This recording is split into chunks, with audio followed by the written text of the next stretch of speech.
All right, so everyone here is a fan, obviously, of Raiders of the Lost Ark. We know that Steven Spielberg directed the feature. So what we're going to do is, don't yell out the answer. Raise your hands. I'm gonna point to someone. Who was George Lucas's original choice to direct Raiders of the Lost Ark? It wasn't Steven Spielberg. Wow.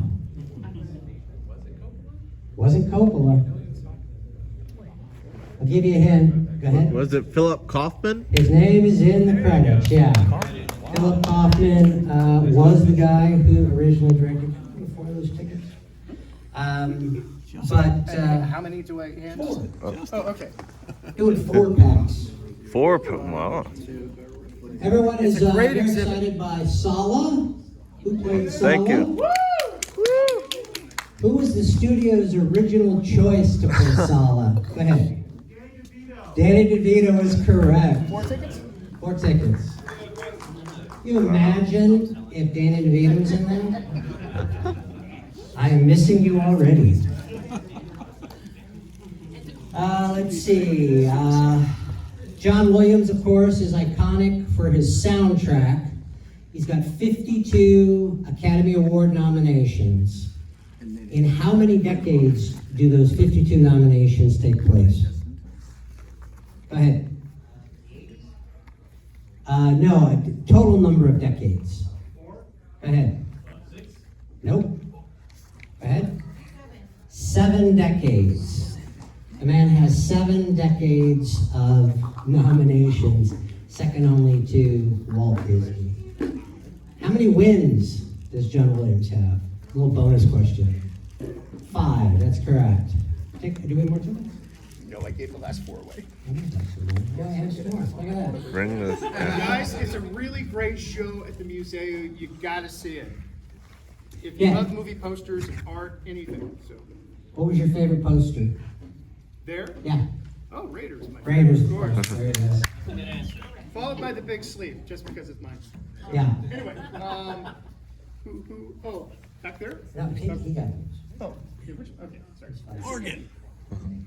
All right, one last trivia question. What actor in the movie, it was his screen debut, his big screen debut? Alfred Molina, good job. Obviously, that man went on to bigger things as Dr. Octopus. So you guys come on down to the museum and check out the show. It's really great. Like I said, we've got Marvelocity coming in May. One of the cool things that we do at Museo is the day before we officially open, we have an opening reception that is free. So you guys can come on down and check everything out. So Question regarding the Marvelocity, will Alex Ross be there? that's a great question. No.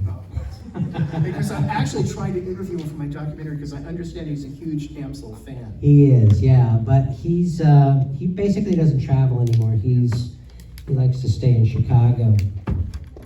So welcome to the stage, please, Adam McDaniel.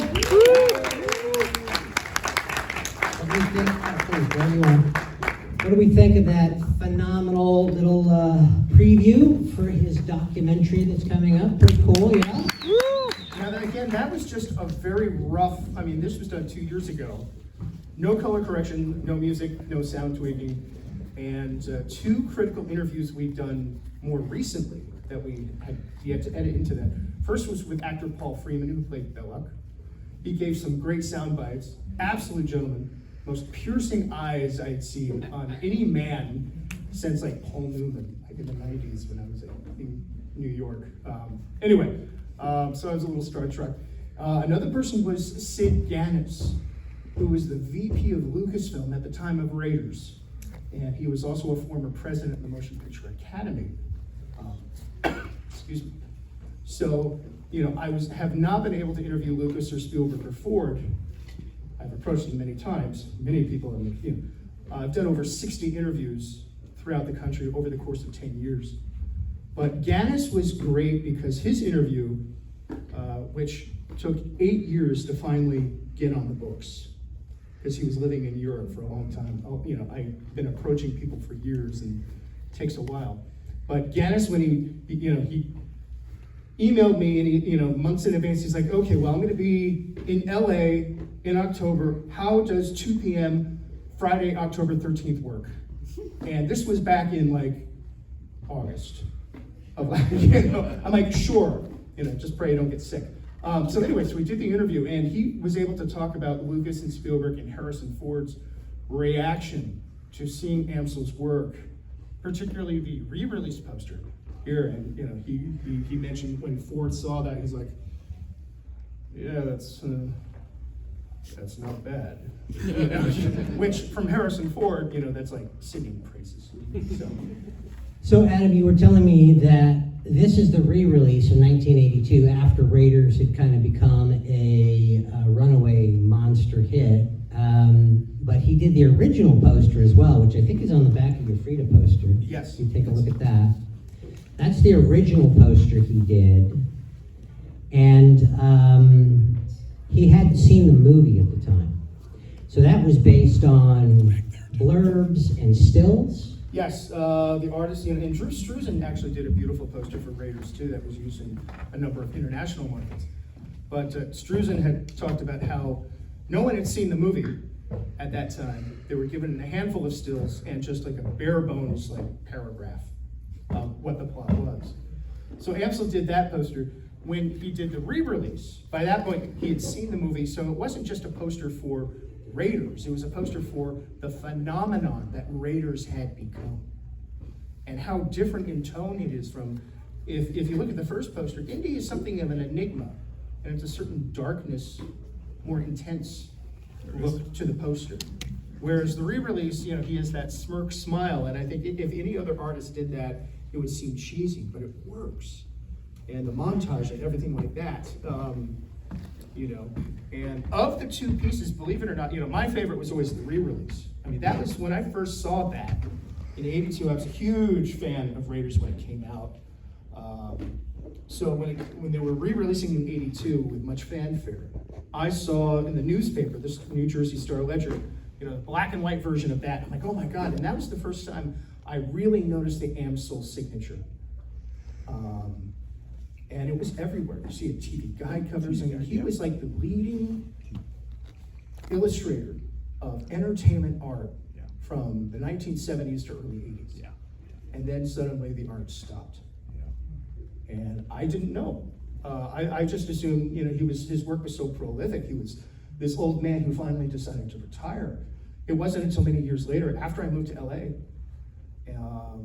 in 2000, I found out that they had an auction at Christie's of a number of original poster art. Not only that he had died of AIDS, but he was only 37 years old. And I mean, that's much younger than I am now. I have spent about as much time researching and archiving Amsel's life and career as Amsel's career lasted. And I've been working on this documentary off and on, in fits and starts, because life gets in the way. I'm not rich. I'm paying for most of it myself, and guys got to work, and I certainly eat. But life gets in the way. But I've done so many interviews. Probably the biggest interview I got was last year with Brooke Shields, who knew Richard, and she did wonderful. I wrote to everybody, and Joyce DeWitt did not respond. Brooke Shields did, and all our mouths were agape when she came in. She was so witty and funny, and she did her interview the day after the Tonys when she was like one of the hostesses. Anyway, I'm rambling, but between these two posters, I found out from one of Richard's dearest friends that he was actually proudest of the original poster he did, because it kind of, in many ways, defined the look of the character before anyone knew who this character was. And so he was very, very proud of that. So how did your interest in Richard Amsel begin? Like, what made you want to create this documentary? A number of things. First, as a kid, I was a huge Indiana Jones freak, but I was also an artist and illustrator. And I would try copying Richard Amsel's work. Still am doing it miserably. And I'm actually working as an art teacher now. But so it was a combination of interest in movies and art, but also how so little was known about Richard. And 10 years ago, if you were to tell me all the hardships and troubles and how complex this project would become, I don't know if I would have set forth on it. Because, oh, how hard can a documentary be? It's just a movie poster artist. No. I tried for a year working with Richard Amsel's family. There was a lot of drama. And, I uncovered a lot of uncomfortable truths about his life and family dynamics. They didn't even want to talk about not only his sexuality, but, the fact that he had died of AIDS and what happened to his work after he died. He was a very fascinating person, and the more I found out about the man himself, I realized this is a really important project because it's an artist we lost far too soon. You look at all the work he did, Dark Crystal, Flash Gordon, The Sting. His first major motion picture poster was Hello, Dolly. He was still a student in school when he did that. That was a nationwide contest. And he didn't tell 20th Century Fox that he had yet to graduate. I mean, crazy. What was the last poster that he worked on? The last completed movie poster he did was Mad Max Beyond Thunderdome, which is a masterpiece. He was going to do, and he had done preliminary sketches for The Jewel of the Nile, which was the sequel to Romancing the Stone. And he died before he was able to complete it. And the final poster that was used was much more comic, and it's a beautiful poster. I think Robert Rodriguez was the illustrator for that. Yeah. Not the director, but the artist. The artist. And Richard's initial sketches for Romancing the Stone was a much more romantic approach, And another big question people ask is, why, Amsel died at 85. Why did he not do the poster for Temple of Doom? And Spiros Angelikis was a marketing executive who had worked with Paramount, and he's the one who established the Amsel connection for Raiders. And Amsel, by 1984, his health was declining, and he had to pass. He was still working when he could, but his health was declining. He did not know he had HIV or AIDS until 1985. I think it was September. He was dead in November.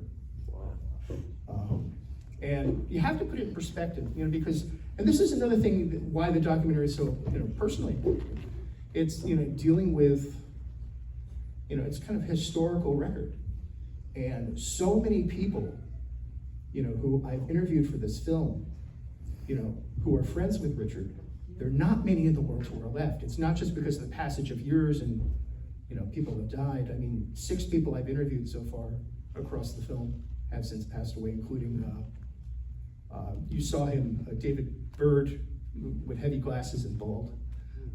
David kind of talked like my grandmother, David passed away last month.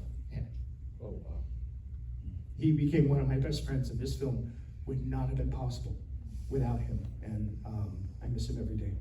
Anyway, I digress. Can you speak a little bit about the Big Sleep piece that we have in the show? Sure. There was a remake of The Big Sleep by director Michael Winner in 1978, starring Bob Mitchum and Candy Clark. Yep.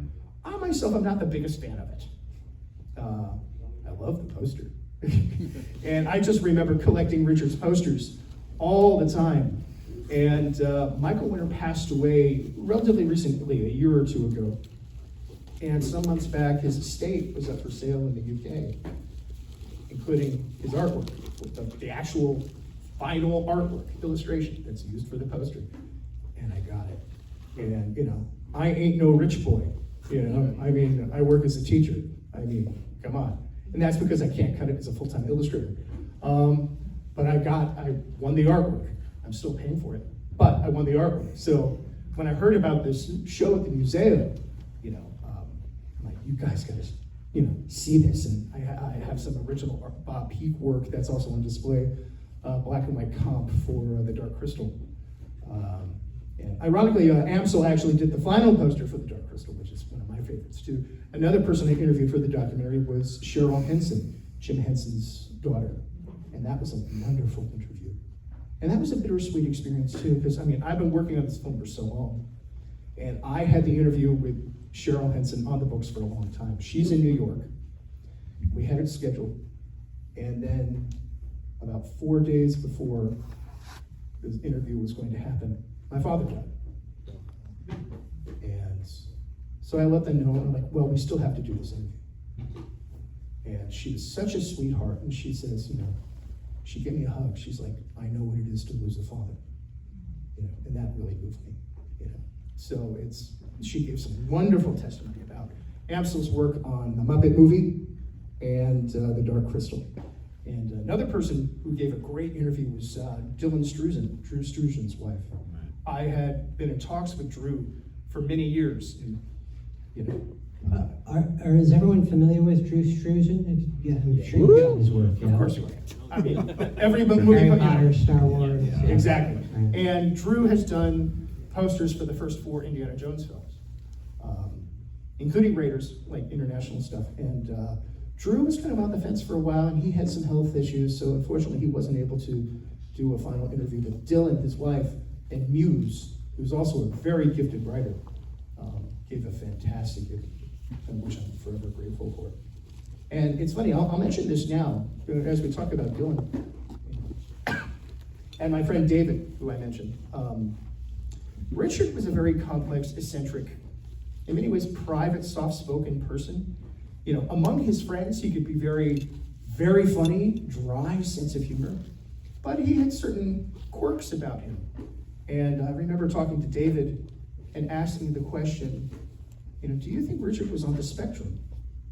Because back then they didn't know that much about it. And he said, absolutely. And I talked to Dylan Struzan about this because, I asked her, Richard and Drew in many ways are cut from the same cloth. They had some great personality differences and different experiences, but creatively they were so focused, whereas, Drew had the benefit of Dylan in his life, a muse who can, keep his life together. Richard did not have that.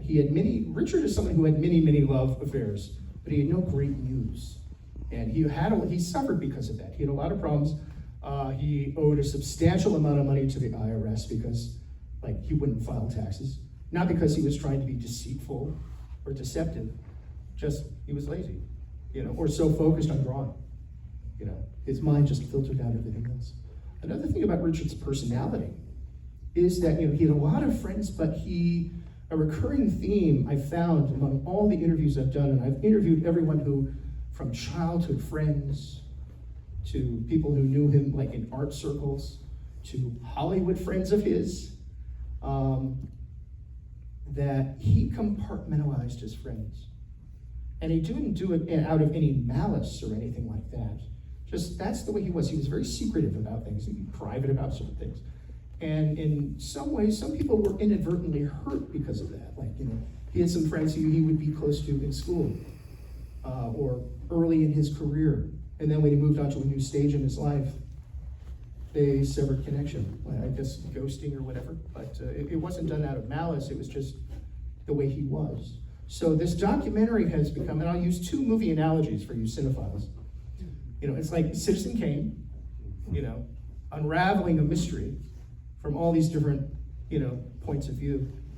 But also when it comes to Richard's relationship with his family or things that happened with his work after he died, in many ways it's like a Rashomon.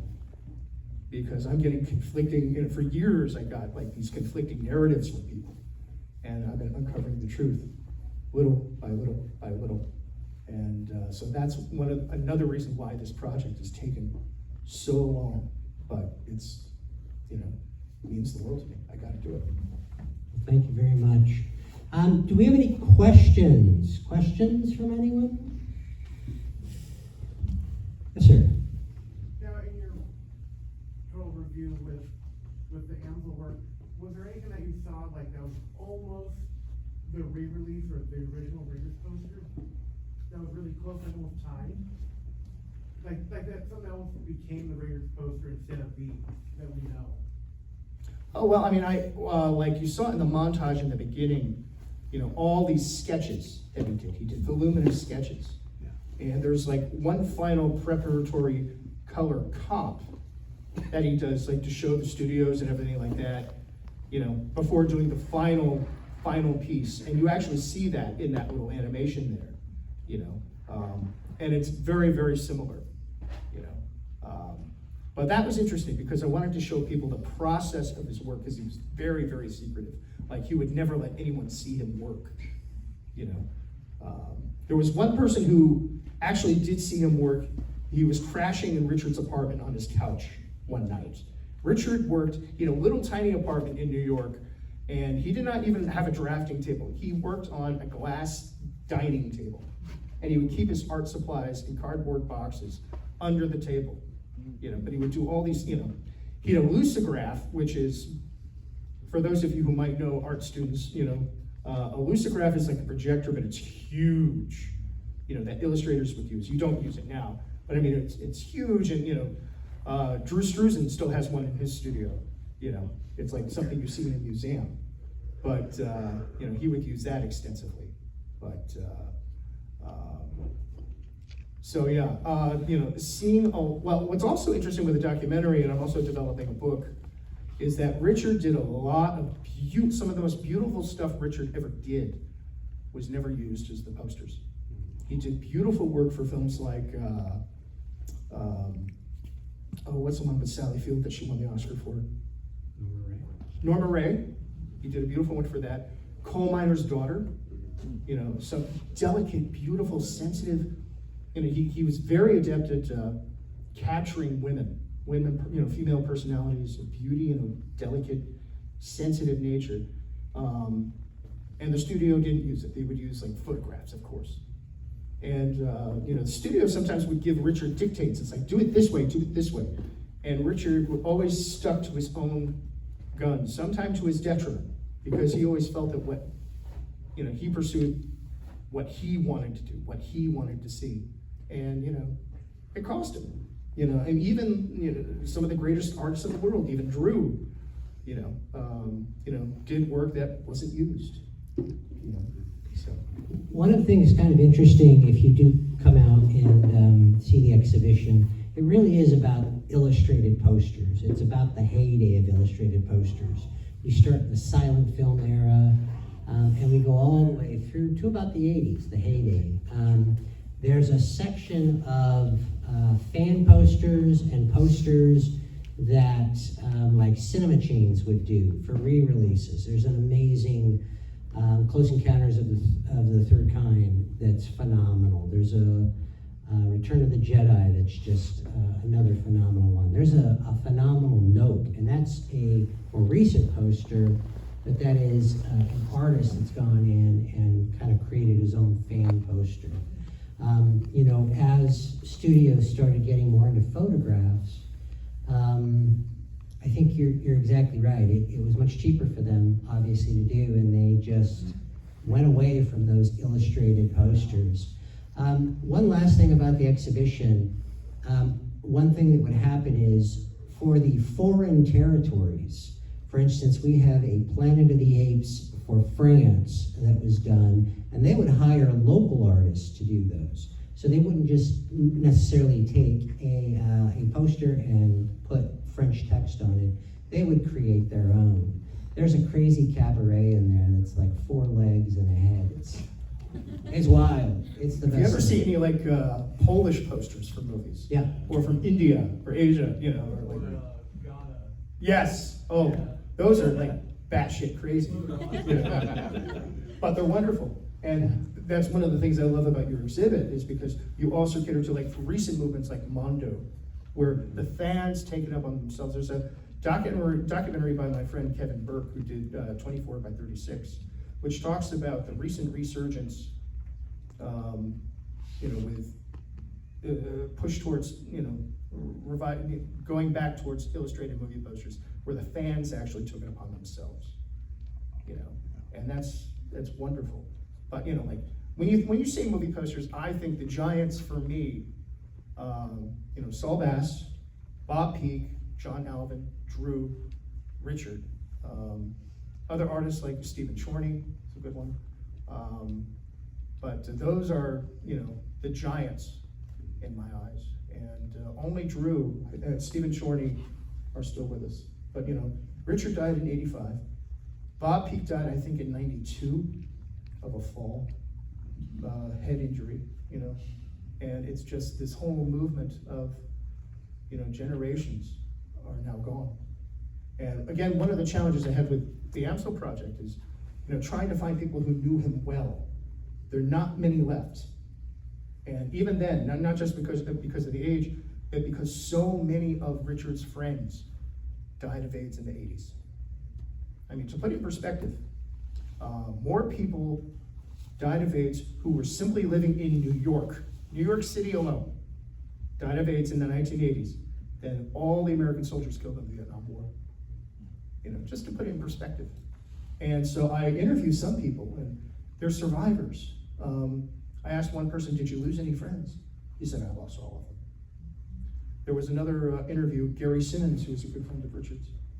And he had a blossoming music career, and he was an assistant to Waylon Flowers, who was an entertainer and comedian and such. And he, Waylon died, Richard died, a lot of his friends died. And he essentially retreated to the Catskills in New York and opened up a bread and breakfast. I spent years trying to track him down and reaching out to him. It took him years for him to finally respond. And we did an interview. And in the interview, I said, why did it take you so long to finally get back to me? He's like, it's reopening old wounds, And I think there was a documentary by Claude Lanzmann called Shoah about the Holocaust. And Lanzmann interviews a Holocaust survivor who just, he's essentially had to put all his memories out of his mind just to start a new life. And he gets in front of the camera to do an interview and he breaks down. He's like, I can't do it, I can't do it, I can't do it. Gary was the same way. And I'm like, you have to. And he did. So, it's that personal testimony. Another testimony, and I'll keep this quick. Judith Davis Goldman was a good friend of Richard's, and she's still with us, thankfully. She's another person like David Byrd, who, because of this project, I've become very, very close friends with, but she was very close friends with Richard. She actually admitted Richard to the hospital, Mount Sinai in New York, 2 weeks before he died. And she gave testimonial about the details of Richard's death. And that just, we had to stop the camera sometimes because I was crying. Just, that's when it hits home.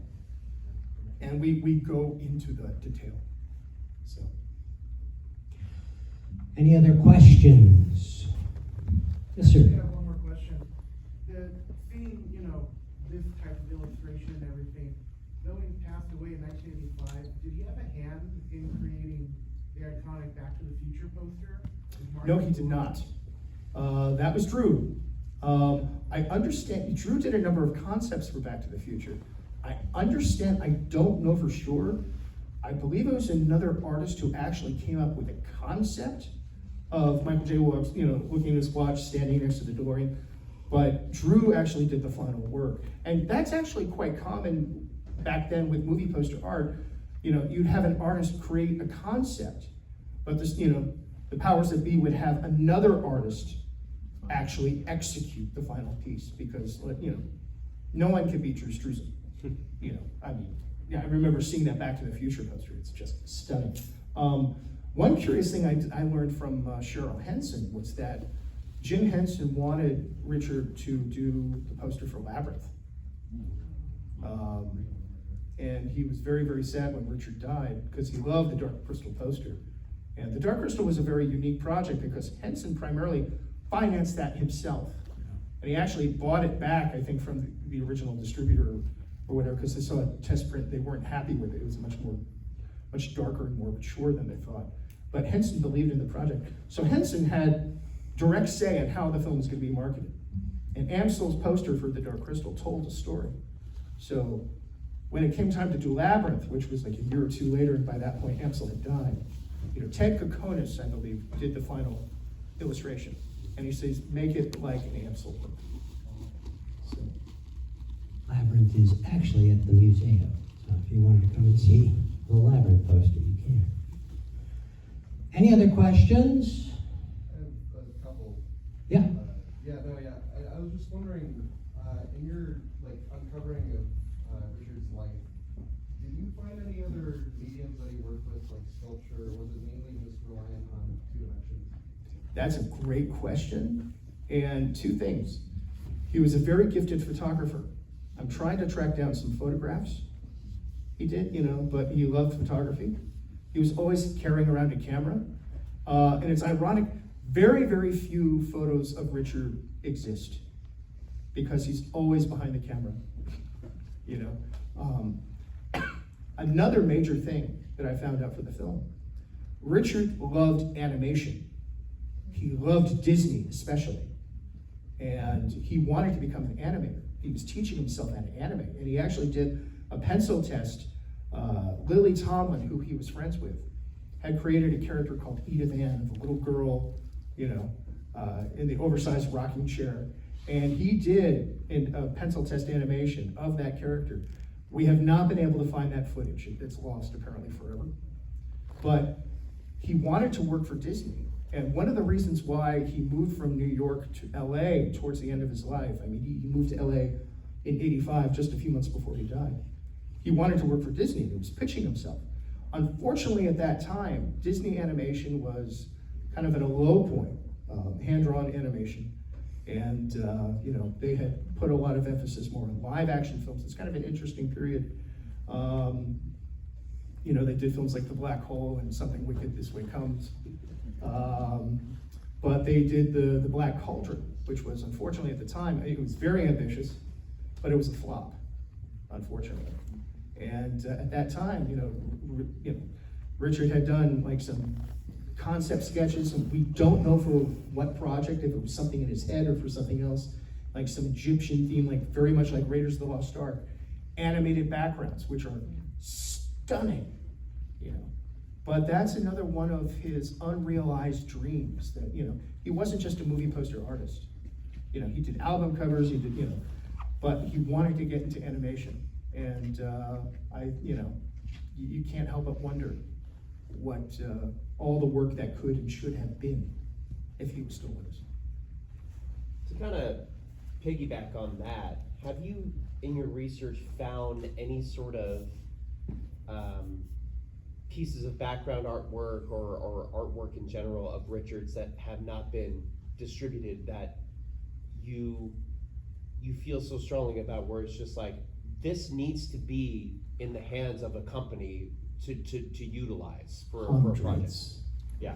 I have several hundred, if not, I've accumulated over years, in 15 years, over 1,000 images of Richard's work. Yeah. From stuff even when he's a child. I own a self-portrait he did when he was 17 years old. It's part of his admission to art school. The family sold it. Wow. The family held on to a number of his original pieces, but there was a family dynamic that I actually experienced firsthand in trying to deal with them for a year.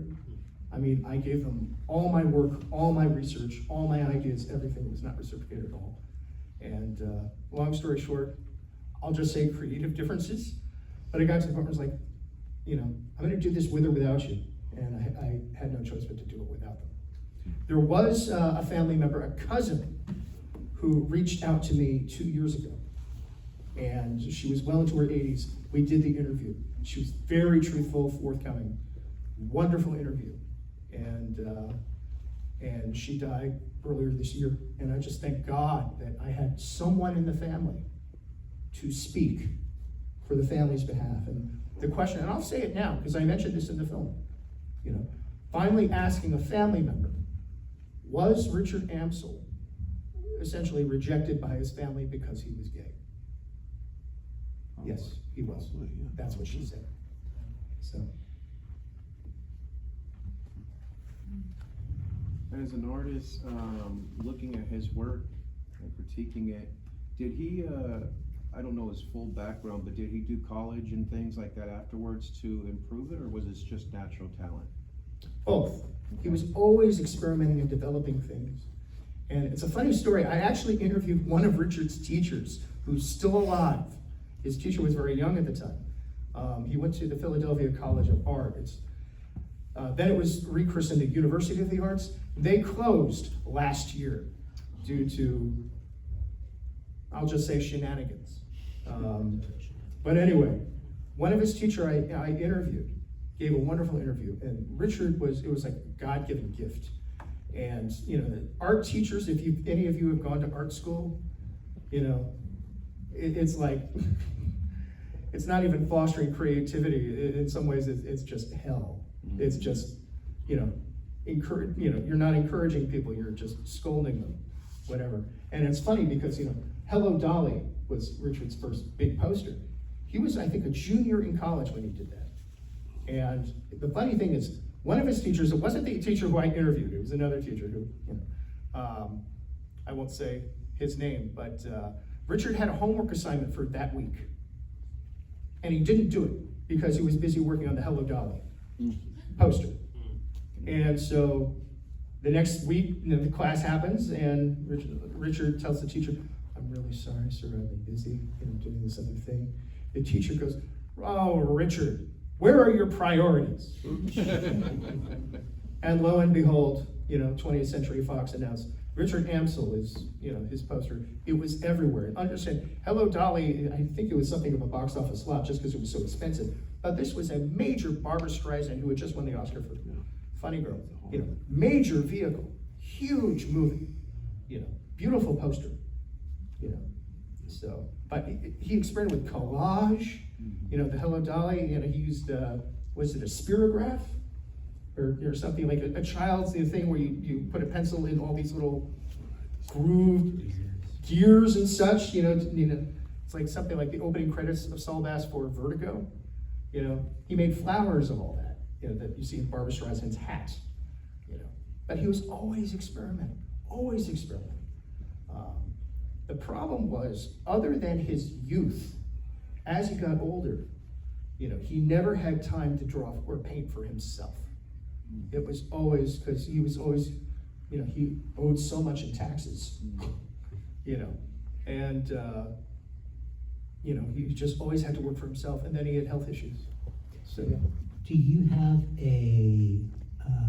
how long would it take him to do a poster? Like, you get the assignment to do the poster, about how long? Well, it really depends on the project, but for example, he did a famous Time magazine cover portrait of Lily Tomlin. I think he did that in 2 days. The TV Guide covers, which I think he did 37 published covers, which I think is a record or almost the record. It was just a matter of days, and he would work fast. Others, he was given more time. Now, I did hear some testimony from one person, Michael Danahy, who was very, very funny. Richard would sometimes, if he was given time, very typical art fashion, because I've done this too, and this is why I can't cut it as a professional illustrator like Paul Schipper, because Paul's a god. But, that's why I'm teaching now. Those who can't do teach. But Richard, if you gave him 5 days to do an assignment, it would be day 4 that he would start. But others, I understand, there were contradictory stories. That was just Michael Danahy's thing. Others, he was very, very disciplined, and certainly with Raiders, especially the re-release Raiders, hundreds of sketches of like every character, just all these different poses, over and over and over again. Now, once he had his mind set on something, then he could work really, really fast. So, but this is before the age of Photoshop, thank God. So, any other questions? I want to thank you all for coming out here. What were Drew and Richard's opinions of each other's work? And great question. They never met, but they almost did. Wow. And Dylan told me a story. When Richard moved to LA, he moved, I think, in June of '85. And again, he died in November. He actually called Drew and Drew, if there were two reasons why he moved to LA. First, because he wanted to work in animation. Second, because even by then, in the mid-'80s, illustrated movie posters was a dying art. It was still the age before Photoshop, but still, illustrated movie posters were becoming more and more reduced to fantasy, science fiction, such. Whereas, before anything, drama, comedy, anything was illustrated. Drew's star was on the rise. Drew was getting work done and getting work done really, really, really fast and really good. And, I don't want to say I won't say animosity. They were certainly competitive. I mean, every artist is competitive. You're at the same time, you're also on the same team. When you have a common enemy, let's say Photoshop, or common enemy now, AI, my God, it's an existential threat to artists. So I talked to illustrators who were like, a number of illustrators who wanted to do the Indiana Jones 5 poster, and they didn't get it. And they did beautiful work. Tony Stella's poster was the one that eventually used. And they're like, I'm sorry I didn't get the poster, but at least they used an illustrated poster. And that's the mentality we have. We're all in this together. So, sorry. Regarding Drew and Amsel, Richard was very much aware of Drew's work and, his rising success. And there's a common misperception that Drew came after Amsel. He didn't. Drew was actually he was born a couple months before Richard. Richard just had the extreme good luck of having his career blossom and explode so young. But Drew was always working. I mean, throughout all the 70s, he was working and doing great work. But by the 80s, he was really coming into his own, and rightly so. But Richard moved to LA because he also knew that's where he had to go where the work was. So, Richard actually called Drew's house and spoke with Dylan, and they were going to meet. And Richard fell ill, and it was not to be. And I remember having lunch with them, and telling them the details about Richard's death, and we were all getting a little weepy-eyed. And Drew said, Drew has the most melodious voice. It's kind of like Werner Herzog without the German and without the crazy. He's like, hello, I'm Werner Herzog. There's a little difference between, hello, Werner Herzog, and hi, Adam, this is Drew.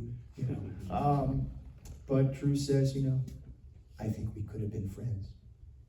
And that's another, lost opportunity and a tragedy, because they could have been friends. They would have always been competitors. And I know for a fact, Drew is the go-to person for doing poster art for the Muppets. He captured the Muppets like no other artist. He made them alive, even more alive than in 3D, And Richard did a beautiful poster for the Muppet movie, but it wasn't used. They used Drew's work, and so when Richard did the Dark Crystal, he thought, okay, well, at least that's the next best thing. But, he was very much aware and very much admired Drew's work, and Drew admired Richard enormously. So, but excellent question. I'm glad you asked that. Any other questions? Yes, sir. So, listening to all these stories really it sounds cinematic. Like if I were to go see like a biopic, this is exactly the type of like larger than life story of someone. Do you think if your documentary does well, someone wanted to try to adapt that at any point, depending on the red tape and all the logistics, is that something you'd like to see happen, to actually see a story? I don't know, because even now, I cannot presume to know what Richard thought or how he felt. And it's interesting because I get different, most people say he's very soft-spoken, very shy, had a good sense of humor when he showed it to people.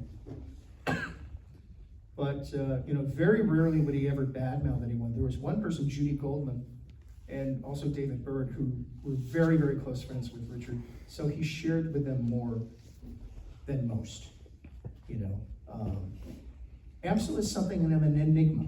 And that's why I mentioned something like Citizen Kane, you'll never really know what he is. And that's why, no matter how many people I've interviewed, he remains an enigma, and, he was not a saint. I mean, he seemed like a wonderful person, very kind, but, he inadvertently hurt people.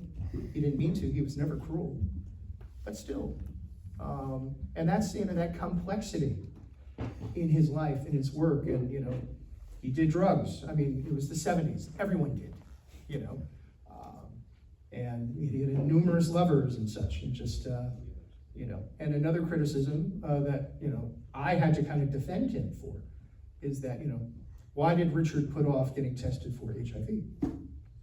And I tried to explain to people the paranoia at that time. AIDS was a death sentence. I mean, I was only 12 when Richard died.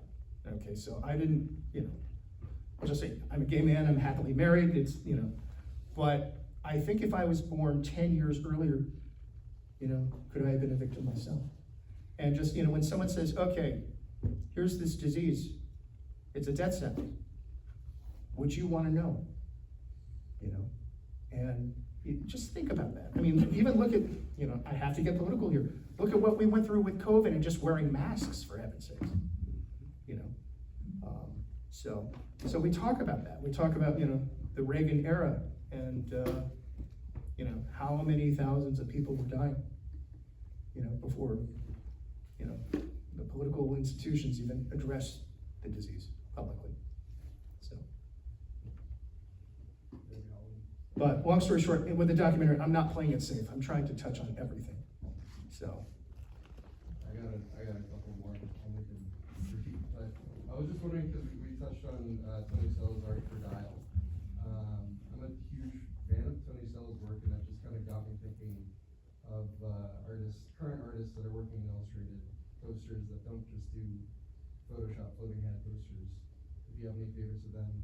Oh yeah, many. Some of them I've interviewed. I've actually talked to Tony Stella. I can't remember where he lives. I think he lives in Europe, I'm not sure. I said, if you ever come to the States, let me know, I'd love to interview you. But, Paul Schipper, he lives in the UK now. I interviewed him some years ago. I mean, we've been friends for years, and it's funny because we both started as, just doing fan art. I kind of gave up on it because I didn't think my work was good enough. He kept at it, and now he's like one of the leading, most prolific, illustrators. He's holding up the illustration flame. Blake Armstrong, who you see briefly in my documentary, he's a great one. My mind is a blank right now, just because I'm very nervous. Another artist who I love is Matthew Peak, Bob Peak's son. His style is very evocative of his late father. He did the Nightmare on Elm Street posters, and very kind of surreal impressionist work, gorgeous work. But Tony Stella's work I love. I mean, he did some beautiful portraits of Harrison Ford that I think were evocative of Drew Struzan's teaser poster for Last Crusade. And I've seen that original artwork that Drew did, It's for those of you who know that poster, it's just like a 1/3 profile of Harrison Ford holding the whip and a little smile. And I've seen the original artwork.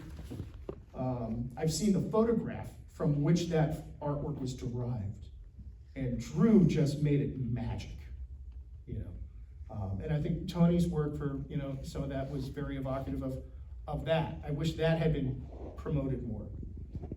I'll just, full disclosure, with a lot of the Indy 5 promo, it was just Photoshop, jumble, chaos, And you can have people who do paint beautifully, but the composition is jumbled, it doesn't work. And the Photoshop chaos and every portrait, has Harrison Ford trying to look intense, and you don't see his eyes. It's like, we want to see the sparkle in Harrison Ford's eye. It's like reuniting with an old friend, and instead you just keep him in the shadows through the whole campaign. I hated it. How's the documentary going as well on the release for it? I'm still working on it. It's going to take time, just editing. We have animation, both motion graphics. You saw some of them. Like, we actually take I started the motion graphics before doing any of the interviews. We're, breaking it down and using Photoshop and After Effects to, have them brandish the whip. We actually have some hand-drawn traditional animation moments to kind of lighten the mood. I studied animation, hand-drawn animation with Don Bluth for a year. So I've been using some of that stuff. This takes time, but the edit is so long, and I'm still hoping to do some interviews. I have more than enough, but right now, it's over 6 hours. I've got a lot of editing to do. I really got to trim it down, and that's the hard part, so. But when it's completed, I think we should have the premiere here at the Freedom. Oh, yeah? hell yes. Oh, are you kidding? I will say, seeing my little thing, my doohickey little thing that I did 2 years ago, which I didn't think much of, seeing it on the big screen, I'm like, my God, the footage doesn't look all that bad, and I didn't even do color correcting, and it was just, so it was kind of surreal seeing, it's like the first time I've seen my work on the big screen since when I was at Vassar during my student film days, and we wore out the 60mm print of my film, so it's just, seeing it in a theater with people is an entirely different experience, which is why all my favorite films, especially Raiders or 2001, Blade Runner, I have every single home, physical media incarnation ever released of them at home. I never watch any of them anymore because I just wait for them to come back to the big screen, which is why I'm here tonight. I would rather watch Raiders on the big screen, pay more money, drive an hour from Monrovia, than put it on a DVD, or no matter how pristine the 4K is. It's part of the movie-going experience, which is why I commend the Frida, revival houses and such, and which is why I love, I love traditional cinema, like I love traditional movie posters, And so please check out the Museo exhibit. It's a great exhibit, whether you love art or love movies. I love both. You'll enjoy it. Thank you very much, Adam McDaniel. Thank you, guys. And thank you guys for coming.